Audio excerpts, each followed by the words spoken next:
네, 부활절 5주입니다. 네. 우리는 이 땅에서 매일의 일상을 살고 있어요. 우리 오늘 창녀 형제가 기도해 준 것처럼 일상 속에서 부활절인지 아닌지 또 잊고 살기도 하고 하죠. 그러면서도 또 우리 교회는 예수님의 탄생을 나타내는, 예수님의 탄생 언제죠? 성탄절, 그죠? 그리고 또 예수님의 이제 세례를 받으신 주연절을 또 지키고요. 또 사순절을 지났고요. 고난주간을 지키고 또 예수님의 십자가 죽음을 기억했고 부활. 이렇게 주님의 시간을 따라서 주님의 때를 기억하면서 살고 있습니다. 우리 성도님들도 이 예수님의 때를 살고 계신 거 맞죠? 아멘? 네. 그런데 사실 우리가 이렇게 거대하게 말하면 이 긴 역사 속에서 아니면은 또 일상의 우리들의 언어를 빌리자면 이 흘러가는 시간 속에서 내가 지금 어느 때를 살고 있느냐 하는 문제는요, 사실 그렇게 크게 와닿지는 않을 수도 있어요. 왜냐면 아까 얘기했던 것처럼 우리가 정말 매일 똑같이 그냥 그저 주어진 일상 속에서 그렇게 하루하루를 살아가기 때문일 거예요. 그런데 어느 지점에서 지나온 시간을 딱 돌아보면서 인생의 중요한 사건들을 떠올리면요, 그때 우리들의 그때가 아마 생생하게 남아있을 거예요. 제 입장에서는 대학에 들어갔을 그때, 또 이곳에서 제가 세례를 받았던 그때, 그리고 결혼을 했던 그때, 그리고 처음으로 하영이를 낳았던 그때, 어마무시하게 많은 그때가 연결되어 가지고요, 이 저의 인생이, 이 일생이 그 역사 속에서 이렇게 점들로 찍혀 있겠죠. 또 지금의 일상 속에서 꿈과 비전이 있는 사람이라면 아직 오지 않은 그때에 대한 소망이 있죠. 우리 초등학생들은 내가 중학생이 되면 그때, 또 성인이 되면 그때, 그리고 직장 생활을 하게 되면, 첫 월급을 받으면 그때, 또 이성 친구를 사귀면 그때, 이런 생각들을 하게 되는 거죠. 오늘 이야기도요, 부활 후 기간을 살고 있는 우리에게 주시는 예수님의 그때 있었던 일에 관한 이야기예요. 자, 우리가 그때를 파악하려면요, 그때의 앞뒤 상황을 좀 알아야 돼요. 요한복음이 총 21장으로 되어 있거든요. 그 중에서 12장까지가 전반부예요. 예수님께서 이 세상 앞에서 자신의 영광을 드러내 보이세요. 우리 잘 아시는 것처럼 요한복음에 7가지 표적이 또 드러나기도 하고, 또 내가 누군지, 나는 빛이다, 나는 선한 목자다, 이렇게 자신을 드러내시는 시간이 우리 12장까지 기록되어 있어요. 그리고 나서 13장부터가 이제 후반부거든요. 이제는 제자들 앞에서 자신의 영광을 드러내 보이세요. 내가 누구인지 말씀하시고요, 보여주세요. 그때가 13장 1절에 보면요, 유월절을 앞둔 때예요. 예수님은 제자들과 마지막 식사를 하고 계셨어요. 우리 마지막 만찬 잘 아시잖아요. 13장 2절에 보면 그 마지막 식사의 때가 가룟 유다가 예수님을 팔 생각을 이미 갖고 있었던 때라고 써 있어요. 그리고 3절에 보면요, 예수님이 모든 것을 아버지께서 자기 손에 주셨다는 것과 또 자신이 하나님께로부터 왔다가 이제 다시 하나님께로 다시 가신다는 것을 아시는 때예요. 그때에 예수님은 이제 나 죽는다, 내가 죽는 게 다 니들 때문이다, 제자들 모아놓고 그런 얘기 하신 게 아니죠. 또 내가 이제 다시 하늘로 올라가서 왕 될 거야, 그러니까 니네 나 잘 섬겨, 이렇게 하지도 않으셨어요. 그때 예수님은요, 식사 자리에서 일어나셔서 제자들의 발을 씻어주셨어요. 여러분도 잘 아시는 이제 세족식이죠. 발을 씻겨준다는 건요, 종이 주인에게나 해주는 일이죠. 당시의 도로는 지금 우리 아스팔트 쫙 깔려있는 도로처럼 이렇게 평평하고 깨끗한 도로가 아니잖아요. 우리 그냥 길을 걷고 집에 돌아와도 발 더러워지잖아요. 저희 집에도 이런 친구가 하나 있어요. 냄새도 많이 나고 더러워지고. 제가 누구라고 말은 안 할 거예요. 근데 슬리퍼 같은 거 신고, 그런 샌들 신고, 그리고 막 거리를 다니는 거예요. 그러니 그들의 발이 먼지랑 오물로 가득했겠죠. 짐승들의 똥도 밟았을 수도 있어요. 그런데 예수님께서 그 발을 친히 만져주세요. 여러분, 꼿꼿하게 서서 다른 사람의 발을 씻어줄 수가 있을까요? 어렵죠. 불가능합니다. 예수님은 엎드리죠. 머리도 숙이세요. 조아리시고 그렇게 예수님은 제자들을 섬겨주셨어요.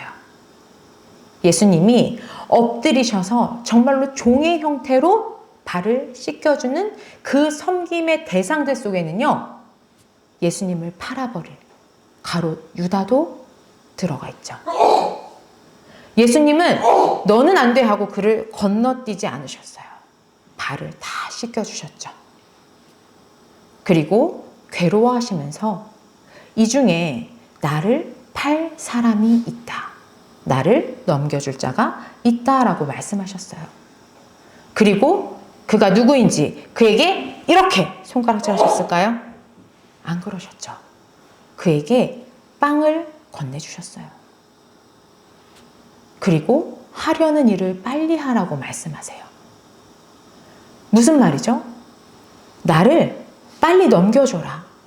나를 빨리 죽음의 자리로 보내라. 라는 말이에요. 이 말에 유다가 곧바로 밖으로 나가요. 세상의 빛으로, 제자들의 빛으로 섬김을 보이신 이 주님 앞에서요. 아, 내가 진짜 잘못 생각했었구나. 내가 이런 분한테 이러면 안 되지. 하고 돌이켰으면 좋은데요.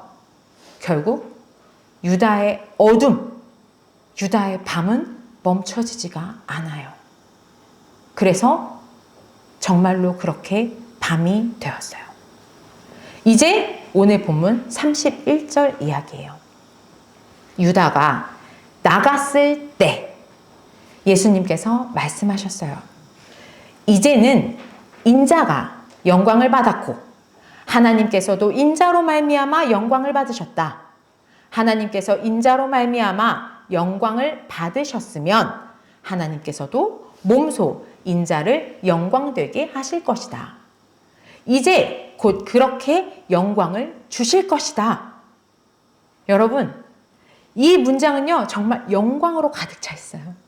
영광, 영광 이렇게 반복되죠. 아버지의 영광과 아들 예수님의 영광, 이 두 영광이 뒤섞여서 말씀되어지고 있어요. 그런데 이 영광의 말씀을 주신 때가 언제죠? 바로 유다가 나간 때예요. 예수님의 죽음이 시작될 때. 유다가 나갔을 때 밤이 되었죠.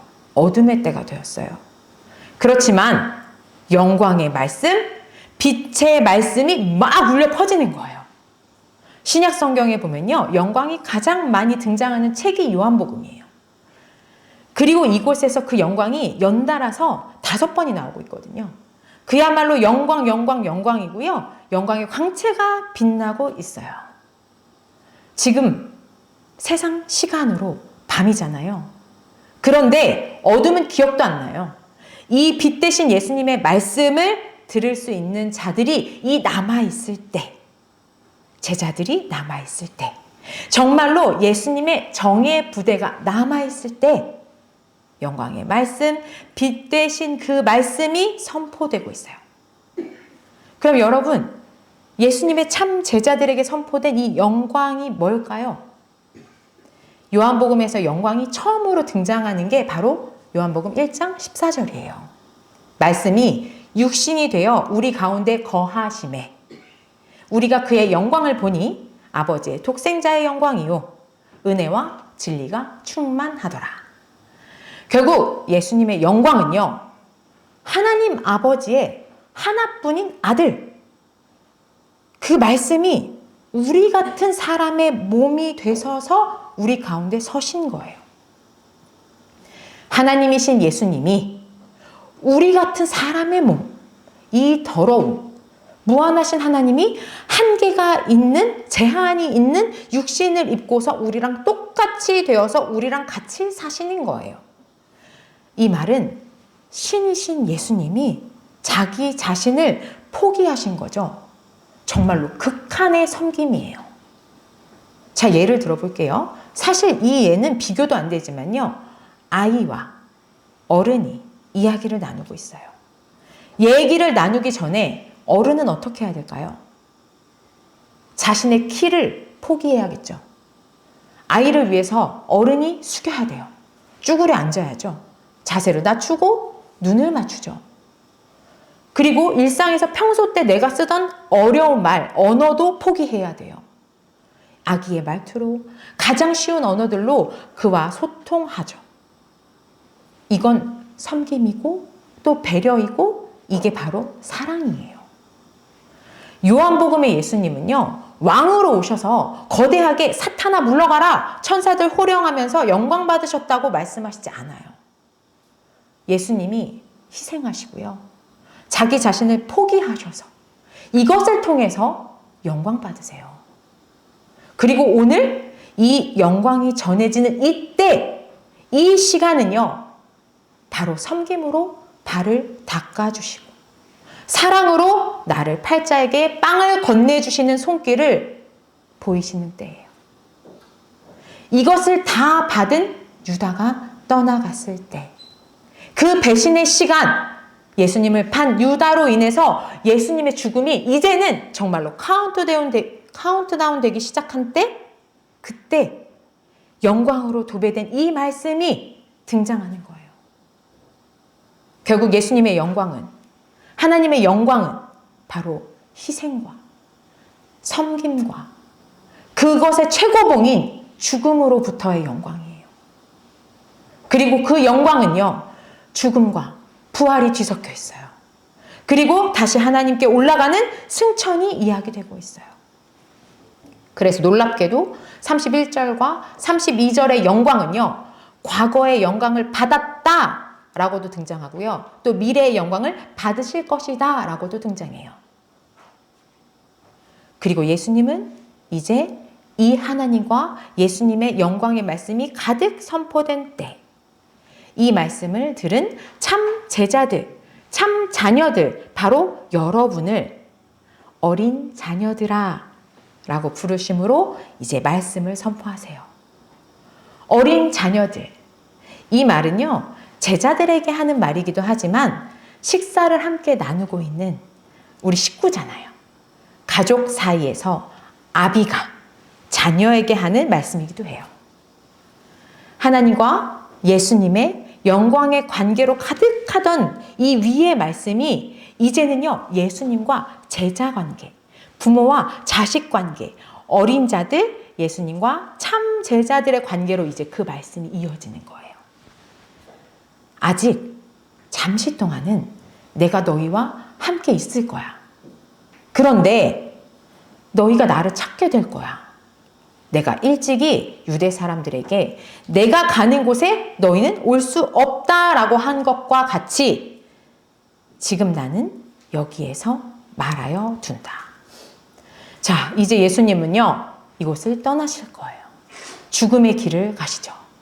그러니 이 어린 자녀들, 이 제자들은요, 예수님과 함께 있을 수가 없어요. 예수님이 떠나고 예수님이 없는 시간이 이제 올 거예요. 아니, 그럼 이제 어떻게 해야 될까요? 그들이 어떻게 살아야 할까? 이것에 대한 해답이 바로 오늘 본문 34절, 35절에서 주어져요. 자, 우리 같이 합독하겠습니다.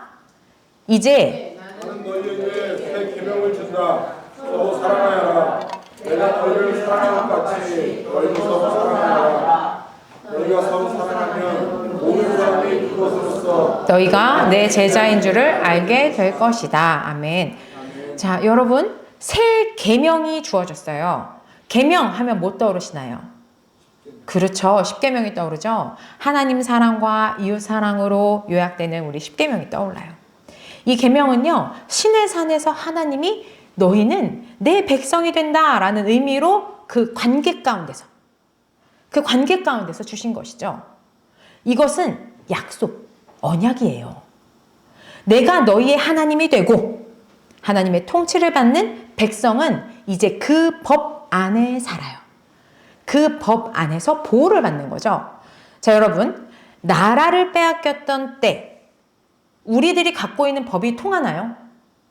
통하지 않죠. 대한민국의 주권이 근데 회복됐어요. 그럼 그때 우리는 법을 만들겠죠. 그럼 그 법은 우리들한테 이제 올가매는 이게 족쇄가 돼요? 아니면 해방의 선물인가요? 후자겠죠. 이 법은요, 우리 민족끼리의 관계예요. 그리고 보호예요. 그리고 이거는 은혜이고 선물이에요. 그래서 이 법이 예수님 나라, 예수님 가족과 관계가 없는 유다가 나간 때에 주어지는 거예요. 죽음을 앞둔 아버지가 아니면 스승님이 죽기 전에 가장 큰 말씀을 주시는 거예요. 유언을 아무한테나 하나요? 아니죠. 그것과 똑같은 이치예요. 그럼 이 자리에서 이 말씀을 듣는 우리는 이제 귀를 기울입니다. 같이 있을 때 사실 잘한 거 하나 없는데 이 말씀이라도 우리 이 유언이라도 어떻게든 들어드려야 되잖아요. 그럼 주어진 말씀을 다시 볼게요. 서로 사랑하라.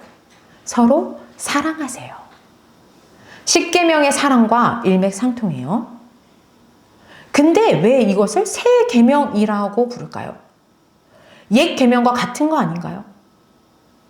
그런데 이 사랑이 내가 너희를 사랑한 것 같이예요. 예수님의 사랑이 어떠했는지를 이제 돌이켜봐야죠. 하나님이 세상을 이처럼 사랑하사 독생자, 자신의 유일무이한 아들을 보내주셨어요. 왜? 우리를 사랑해서. 우리를 섬기라고. 죄인들, 배신자들 가득한 이 세상에 그 아들을 보내신 거예요. 아들을 포기하신 거죠. 그럼 예수님은요? 예수님은 신의 그 무한한 모든 것을 제한하는, 가두는 육신, 사람의 몸을 입고 우리에게 오셨어요. 거기다 우리를 섬기려고 지금 어떻게 하고 계세요? 허리를 숙이고, 무릎을 꿇고, 머리를 조아리고, 발을 씻기세요. 누구까지요? 날 팔아버릴 유다까지요. 거기다 이제 주님은 곧 죽으시죠. 카운트다운은 시작됐고 그 가운데 사랑하는 내 식구들에게 이 유언을 하시는 장면이라고 말씀드렸어요. 마지막 때에 가르쳐 주시는 거예요. 여러분 정말 귀 기울이세요. 여러분 서로 사랑하세요.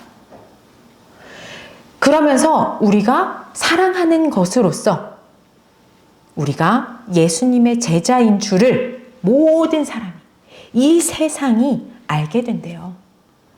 자, 모든 사람이 알게 된다는 거는요, 우리가 예수님의 증인이 된다는 얘기예요.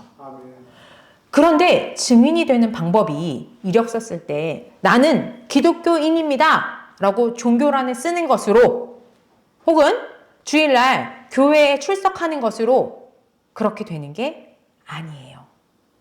서로 사랑하는 것으로 증명되는 거예요. 이것이 바로 새 계명이에요. 이제 우리는 새로운 공동체죠. 그렇게 선포되는 거예요. 예수님은 이 땅에 이제 더 이상 사람의 몸으로, 육신으로 안 계실 거예요. 그런데 그 가운데 2000년이 넘는 역사 동안 이 예수 그리스도가 알려지고 전해지고 증명되어져 온 거는요, 결국 예수님이 오늘 주신 이 새 계명, 이 계명이 지켜졌다는 거예요. 서로 사랑한 거죠. 이 계명을 붙든 공동체가 바로 교회이고요. 그리고 그 교회가 계속 이어져 온 건 결국 이 말씀 때문이에요. 예수님이 없는 새로운 때, 새로운 시대, 그때 정말 어렵죠. 그러나 우리가 버티고 견디고 유지하고 흥한 것은 모두 공동체가 서로 사랑했기 때문이죠. 아멘. 이것만이 지금 기독교가 쇠퇴한다, 교회를 다들 떠나고 있다, 주일학교가 없어진다, 교회는 끝이다 라고 말하는 이 시대를 버티고 다시 살 수 있는 힘이고 능력이 돼요. 아멘. 사랑하는 성도 여러분, 서로 사랑하세요. 아멘. 제가 이거 유치원생한테 여러분 서로 사랑하세요 라고 말하면 이 친구들 무슨 말인지 알까요? 알아요. 참 쉬운 말이죠.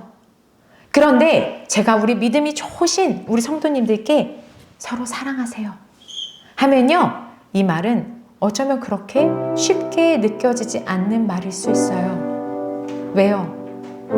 너무나 깊고 너무나 오묘하죠?